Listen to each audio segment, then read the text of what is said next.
And we have maps, or also those directions. They're not quite done yet, that's why there's photo examples, but. Very morbid. I mean, they're often very beautiful. So that's, you can't take a picture of this one, Okay. it's not right.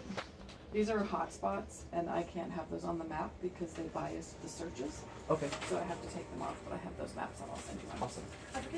Awesome. So essentially what we've come up with this system. Might be able to take a photo of that. Sure.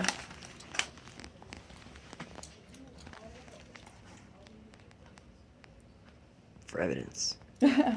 Basically. And so if you actually find a bird, Yeah. you fill this out, and then you take photos based on this instruction sheet, right? Yeah. Oops. Oh, yeah, this one. With your ID number in the photo.